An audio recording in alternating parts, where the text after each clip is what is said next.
Енисей кыргыздары жердеген бабаларыбыз алгачкы мамлекет түптөгөн аймак азыркы Хакасия боюнча саякатыбызды улантабыз. Өткөн берүүдө кеп кылган салбык коргондору сымал Хакасиядагы көпчүлүк археологиялык таш эстеликтерди илимпоздор биздин заманга чейинки скиф дооруна таандык дешет. Андыктан Енисей кыргыздарынын ал маданиятка түз тиешеси жок делет. Расмий булактарда кыргыздардын Енисейдеги тарыхы биздин замандын 3-5 кылымдарынан башталат. Байыркы кыргыз маданиятынын эң өнүп өскөн мезгили Чаатас доору деп айтылат. Хакасиянын Уйбат району белгилүү Чаатастар, бул хакас тилинде айтылышы. Ал эми кыргызча которгондо жоо таштары, же болбосо жаа таштары деп дагы айтылып жүрөт. Улуу кыргыз дөөлөт орногон учурда ушул жерде каза болгон кыргыз жоокерлеринин сөөгү коюлган деп айтылып келет.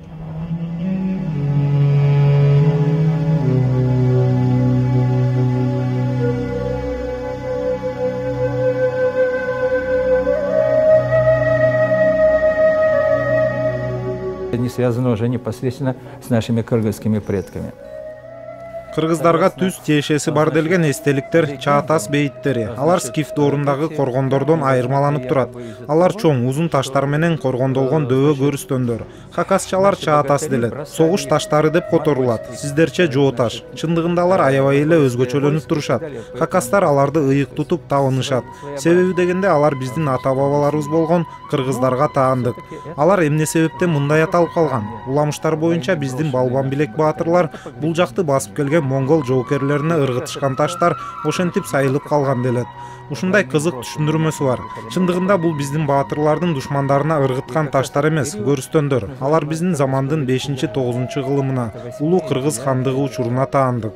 Алыстан караганда бир укмуш жерден таш карагайлар өсүп тургандай көрүнөт. Чындап эле Паски аралындагы таштарга да окшошуп кетет. Топ-топ тизилген, төбөсү көк мелжиген, айрымы кыйшайган катар таштар. Ар тарабынан казылган көрүстөндөр. Бул бейиттер 5-8 кылымдарда кеңири таркаган тарыхка кыргыз маданиятынын археологиялык эстеликтери катары кирген. Аларды алгачкы кыргыз культурасы десе да болчудай. Чаатастардын асты туурасынан жаткырылган таштардан куралган. Алар тегерек, же төрт, же көп буруштуу формасында коюлган. Тышына тикесинен тургузулган узун таштар орнотулган. Таш коргондордун диаметри аркыл 5 метрден 40 метрге чейин жетет. Чоң коргондордун тышына атайын кире бериш катары 2 бийик таш орнотулгандары да бар. Ал эми көрүстөндөрдүн ички түзүлүшүн музейлерден гана көрсө болот. Бул байыркы Енисей кыргыздарынын баатырларынын көрүстөнү. Бул тегерек гана формасында эмес, төрт буруштук, көп буруштук формада болгон. Хакасча аталышы Чаатас. Кыргызча айтканда жоо ташы. Бул жерге жоокерлердин сөөгү коюлган. Ал учурдагы диний түшүнүктөр боюнча кыргыздардын сөөгү өрттөлүп, анын күлү гана коюлган. Андан тышкары ага тиешелүү болгон ат жана башка үй тирчилигинде колдонулган буюмдар коюлган. Эгер ичинен карасаңыздар, бул жердеги канжардын сыныктары, аттын үзөңгүлөрүнүн башка ат жабдыктарынын калдыктары бар. Ошондой эле колдонуп жүргөн кумурасынын калдыгы калган. Енисей кыргыздарынын тарыхы жана маданиятынын көпчүлүгү ушул көрүстөндөрдөн казылып алынган археологиялык табылгалар боюнча изилденген. Байыркы бейиттерден өрттөлгөн сөөктөрдүн калдыктарын, карапа буюмдарды, кемер курларды, курал жарактарды, сөөк кетмендерди, чопо жасаган калыпты жана башка үй буюмдарын таап чыгышкан. Атактуу кыргыз кумуралары да Чаатастарда табылган.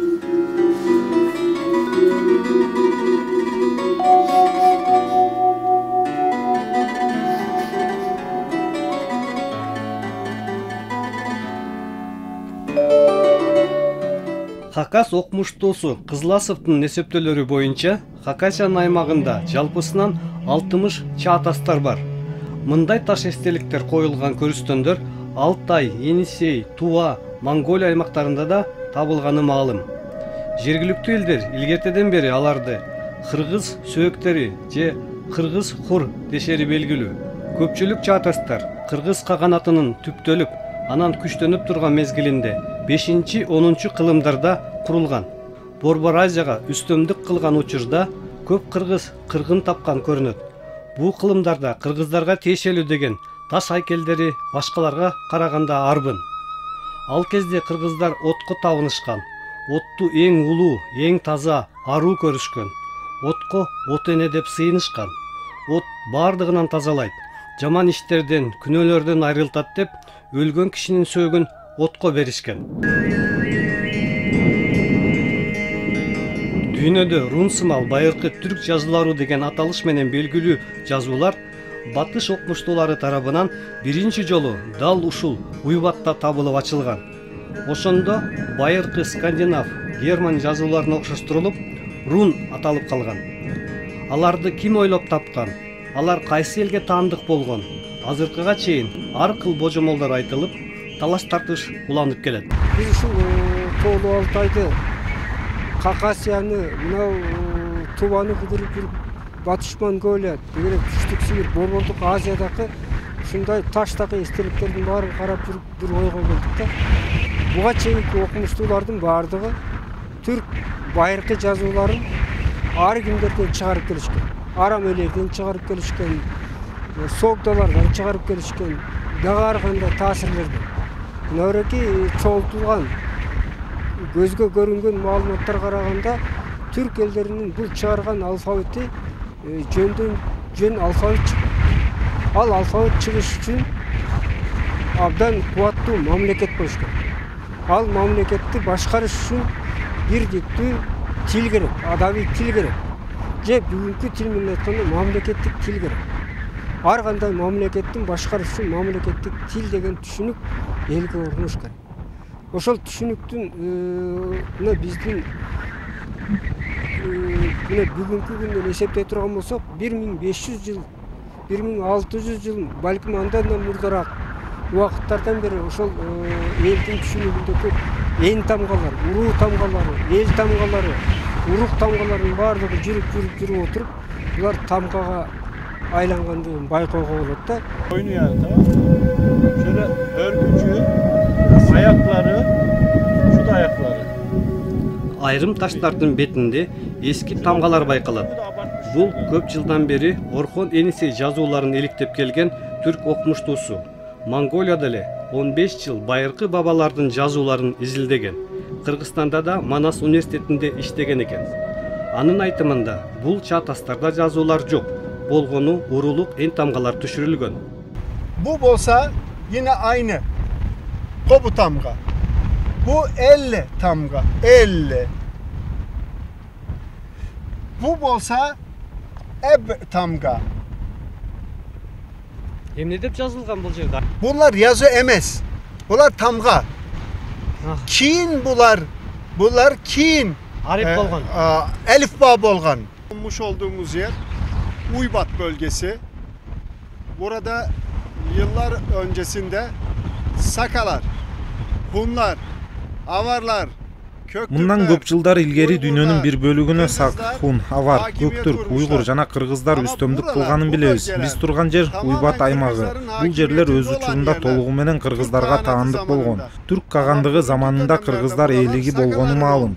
Андан мурунку замандарда бул жерлер сактардык болчу. Сактар өкүмдарлык кылган. Бабаларыбыз мындай тигинен тургузулган таштарды мазар бейиттерге орнотуп келишкен. Аларды түбөлүк таш деп аташкан. Алгач анын беттерине тамгаларды чегишкен. Бул жазуу пайда боло элек доорго таандык эстеликтер. Жазуулары бар таштар кийин пайда болгон. Ушундай урулук тамгалардын негизинде өзүбүздүн алфавитибиз түптөлгөн.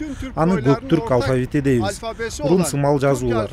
Азыр дүйнөдө 500гө жакын биздин байыркы жазуулар түшүрүлгөн таштар бар. Ал жазууларда жалпысынан 159 тамга колдонулат.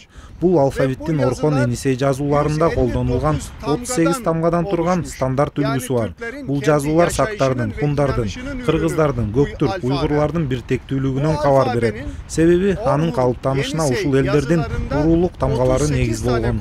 Орхон Энисей жазууларынын келип чыгышы боюнча азыркы кыргыз аалымдарынын арасында башка дагы ой айтылып келет. 8-чи кылымдын башында түрк каганы Орхон боюнда кыргыздарга көрүстөнгө балбал тургузууга, таш бетине өз тилинде кирез жазууга тыюу салган. Кыргыз жазуусун түрк жазуусу деп жарлык чыгарган. Ошондон соң кыргыз рун сымал жазуусу түрктөргө, карлуктарга, уйгурларга таркаган деп жүрүшөт. Мындай ойду далилдөө талап башка элдерди ынандырып, дүйнө илимпоздору кабыл алгыдай далилдер керек.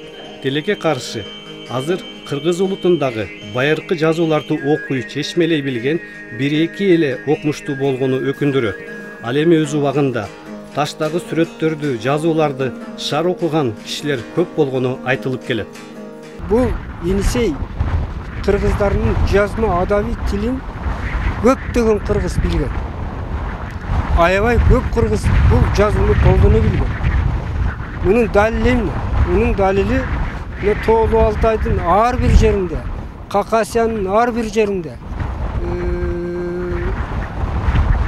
өзү ошол кайсы жерге барса өзүнүн атын жазып кеткен. Ошол жердеги кыргыздар кадимки аттарын жазып, эр атым деп бүт белгилеп кеткен. Демек муну деген атайын бирөө жазган жок да.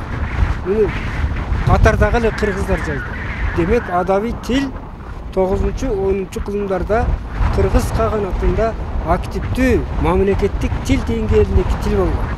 Ошол тилде кыргыз кагандары Кытай императорлоруна кат жазган. Алардын жооптору Кытай императорлорунун кыргыз кагандарына жазган жооптору бизге келди. Бирок анын биздин Енисей жазуусундагы жазылгандары табылган жок. Булардын бардыгын биз чоң бейжинден издешибиз керек. Кытайдын архивтеринде көптөгөн дагы сырларыбыз жатат. Ал эми мынөрөкү таштын беттериндеги көрүстөндөрдөгү эстеликтер дагы бул көптөгөн маданияттардын, көптөгөн түрк элдеринин акыркы башкарууда болгон кыргыздардын эстеликтери деп толук эсептөөгө болот. Себеби мына 40-жылдар согуштан 20-50 жылдарга чейин кыргыз тарых китептеринде, ар кандай адабияттарында бул жазуулар жөнүндө анча-мынча эскерилчү. 50-жылдардан кийин бул жазуулар дегеле Түштүк Сибирдеги, Монголиядагы кыргыз жөнүндөгү маалыматтардын бардыгы расмий окуу китептердин ичинен бүт алына баштады. А кийинки 60-70-80 мынөрөкөй эркиндик, баамсыздык, суверенитет деген бизге келгенден чейинки мезгилде бул эстеликтердин бардыгын бир дагы кыргыз билбей калды. Коңкобаевдин кейигени бул таш эстеликтердин кароосуз калгандыгы, жергиликтүү бийликтин ага кызыкчылыгы жокпу же алардын көптүгүнөн чамасы жетпейби, айтор эстеликтер ачык асман астында айлана тегереги тосулбай эле турат. Burası elbette ki Kırgız kaganatı için, Kırgızlar için Бул жер географиялык жактан кыргыздар жердеп келген аймак болгону менен жалгыз эле кыргыз каганатынын, кыргыздардын гана эмес бүткүл түрк элдери, кыргыз, казак, өзбек, башкыр, якут, татарлар үчүн ыйык жер. Анткени бул биздин түпкү ата-бабаларыбыз жаткан жер. Алардын ыйык мазар коргондору, алардын азыркы абалы өтө аянычтуу. 1000 жылдар бою тик турган таштарыбыз, бабаларыбыз түбөлүк таш деп орноткон эстеликтер талкаланган, жазуулары өчүрүлгөн, көрүстөндөр ар жагынан казылып, чачылып тонолгон. Орустар 100 жыл мурун эле жасап койчу нерселерди тилекке каршы жасашпаптыр. Корукка алып сактабашыптыр. Бабаларыбыздын бейиттери күн өткөн сайын жоголуп бара жатыптыр. Ошондуктан кыргыздар баш болуп бардык түрк элдери, казактар, Анадолу түрктөрү, өзбектер, түркмөн, татар, башкыр, тува, хакастар төш болуп, буларды сактап калуунун аракетин көрүшүбүз керек. Ар тарабынан колдоп ЮНЕСКОга кайрылып, анын алкагында болсо да корукка алып сактап калышыбыз милдет. Тюркские надписи на камне. На них писались, они устанавливались такие надгробные памятники в честь своих царей, богатырей, воинов. Байыркы эстеликтердин баарысы эле каралбай калган дегенден алыспыз. Эң баалуу делгендери музейлерде жыйналган. Жалпысынан Хакасия, Минусинск аймагынан кыргыздарга тиешелүү делген 82 жазуулары бар таш эстеликтери табылган. Алардын арасындагы эң белгилүүсү Барсбек агандын таш эстелиги. Вот этот памятник стоит, находился. Бул жана дагы бир таш Абакан өрөөнүндөгү Алтын көлдөн алыс эмес жерден табылган. Алар монументалдуулугу менен өзгөчөлөнүп турат. Андагы жазуулар бул таштар эл башчыларына коюлганынан кабар берет. Алтын көлдө табылган мындай эстеликтер башка эч жерде кездешпейт. Таштар шөкөттөлүп жасалгаланган. Булар кимге коюлган деп таң калууну жаратып келет. Жазуунун котормосу да кызыктуу. Жазуулардын биринде бул эстелик Тибет ханына элчи болуп барган кишиге коюлган делет. Бул анын маанилүүлүгүн көрсөтөт. Кляштырный деген түркөлүк окуп, бул таш Барска, тактап айтканда Барсбекке орнотулган эстелиги экенин айткан. Ошондуктан акыркы мезгилде бул Барсбектин эстелиги деген ишеним күч болуп келет. Дагы эмне үчүн бул ташты Барсбектики дейбиз? Себеби бул эстелик Кызыл Хая жана Ханул Вазы деген тоолордун ортосундагы чаатастарда табылган. Биздин уламыштар боюнча ал жерде чоң салгылашуу болгон. Абакан суусунун тоодон өзөнгө чыккан жери. Ал жер хакасча Сос белтери, Яз сөөктары делет. Каршылаш тараптар көпкө чейин бири-бирине жакындай албай, жаалар менен аткылашкан. Аябагандай көп кишилер каза тапкан. Азыр ал жерде 2 чоң карагай токойлору бар. Уламыштар боюнча алар аттардын сөөктөрүнөн, адамдардын канына сугарылып өскөн делет. 711-жылы ошол жерде орун алган биздин кыргыздар менен көк түрктөрдүн ортосундагы салгылашууну эскерүүгө коюлган таштар деп ойлойм. Бул таш эстелик 1878-жылы Хакасиянын Бей районундагы Алтын көлдүн жанында табылган. Анда кыргыз каганы Барсбек жөнүндө айтылганы тууралуу биринчилерден болуп орус окумуштуусу Сергей Кляштырный чечмелеп чыккан. Эпитафияда хан тукумунан болгон Барсбектин эрдиги жөнүндө айтылат. Мен Барсбек жер бетинде көргөндөрүмө, иштериме жана эрдигиме тойгон жокмун деп кыргыз каганы дүйнөдөн эрте кеткени айтылат. İLMKE İlimke mamleketime ırtımı erttim kettim деген бүгүнкү кыргызчадагы кеттим деген 9-кылымдагы кыргыз адаби тилинин үлгүлөрү. Сергей Кляштырный окуган, Барсбек деп окуган жазуу ушул. Кыргыздын түз кыргызга тиешелүү деген аты көргөзүлгөн эстеликтин өзү да ушул. Бул кыргыздын Барс деген урусунан чыккан каганга эл башчысына коюлган эстелик. Эми бул эстелик жөнүндө ар кандай окумуштуулар окуган. Бирок бул мунун ичиндеги дагы тартышыла турган айрым маселелер бар. Алардын бардыгы кайрадан окулуп, кайрадан ар бир эпиграфикалык белгилердин бардыгы аныкталып, такталып, дагы эл журтка бул таштакы жазуулардын эмне жөнүндө экендигин ар бир тамгасына чейин, тыбышына чейин кайрадан жасап чыксак деген ниет менен Жеңгиз Алжылмаздын тобу азыр бул иштердин баарын жасап атат. Бул жерде айта турган нерсе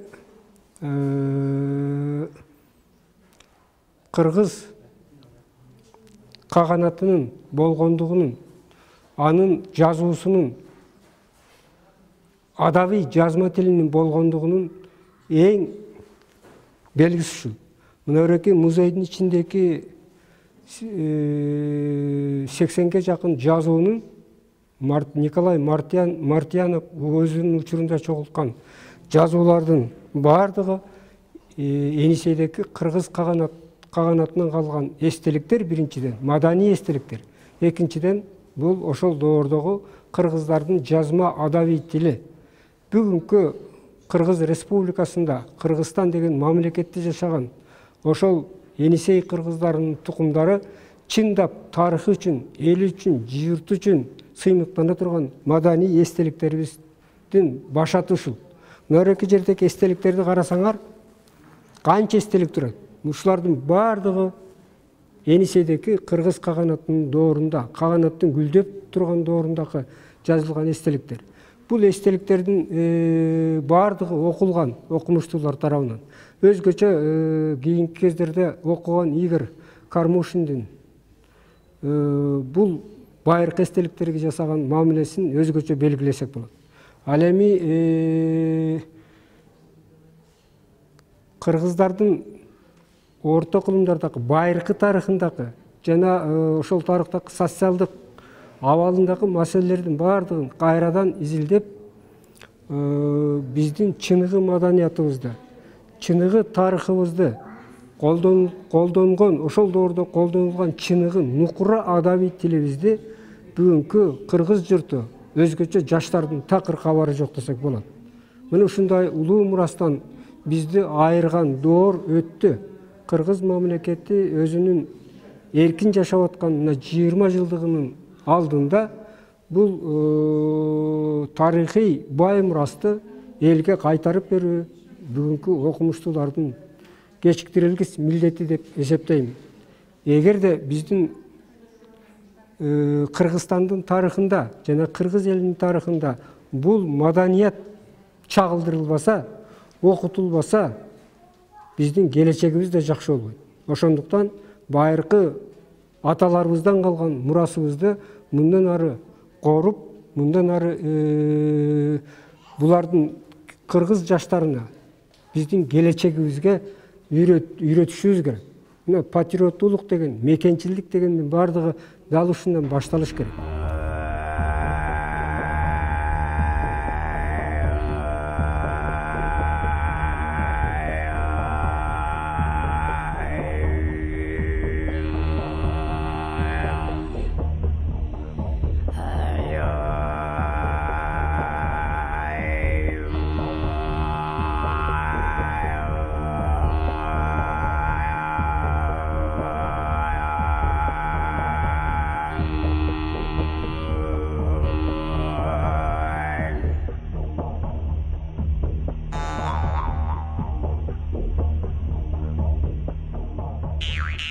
Өзү таш бетиндеги оймо чүйүлөр жана чегилген жазуулар бабаларыбыздын байыркы же алгачкы китептери десек болот. Енисей таш китептери менен Кыргызстанда Талас, Кочкор, Алайда табылган жазуулар окшош. Айрым тамгалары чиймелери менен гана айырмаланбаса, алардын жазуу усулу бирдей.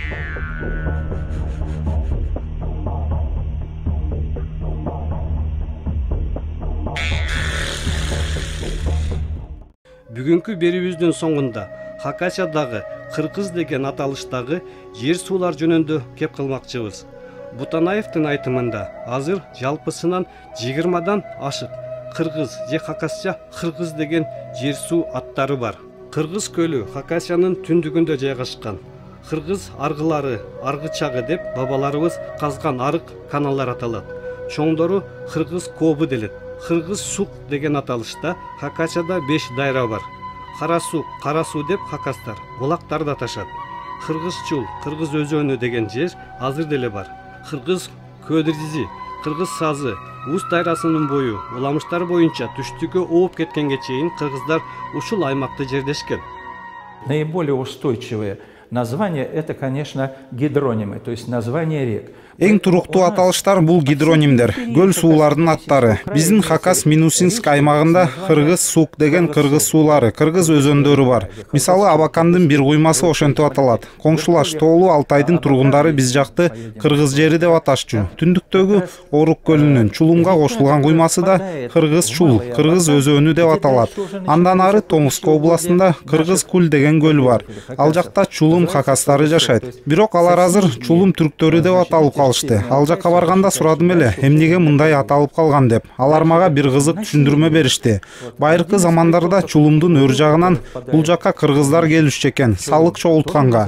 Дайыма ошол көлдүн боюна токтошчу экен. Ошондон улам Кыргыз көлү аталып калыптыр. Байыркы сугат каналдары да Кыргыз аргылары, Кыргыз арыктары деп аталат. Совет бийлиги орногондо айрым каналдар ошол Кыргыз арыктарынын үстүнө салынган. Байыркы өтө чоң эмес таштан кыналып салынган жолдор бар. Биз эми көбүнчө ат минип жүрчүбүз да. Ал жердин кыргыздары арабада жүрүшчү экен. Андыктан ал жер Кыргыз жолу деп аталат. Кыргыз тогунган чир, кыргыздар иштеген жер деген байыркы ген чыккан жайлар бар. Ал жерден темирдин гүлдөрү табылып келет. Хакасиянын Орусияга кошулганга чейинки аталышы Кыргыз болгон. Орто кылымда жасалган кыргыздын жез тыйындары табылган дөбөлөр кыргыз акчалык хыр делет. 18 кылымда жунгарлар кыргыздарды ушул бел аркылуу сүркүндөп кеткен жол Кыргыз Хошкен хол делет. Кыргыз орамнары деп көчөлөрдү айтышат. Чынында алар орто кылымдагы коргонуу чептери, Кыргыз пили, Кыргыз бели ашуусу, Кыргыз сөөктери, Кыргыз көрүстөнү, кыргыз сыккан жол, кыргыз чыккан жол, кыргыз сыраады, кыргыз бейиттери, айылды какастар аалы дешет. Азыр деле бир нече кыргыз айылдары бар. Кыргыз тотунган чир, кыргыз өндүрүшүнүн жери, кыргыз узанган чир, кыргыз устаканалары, кыргыз чолу, таштан салынган жолу, кыргыз чазы, кыргыз өрөөнү, кыргыз чурту, кыргыз журту деген жайыт эки жерде бар.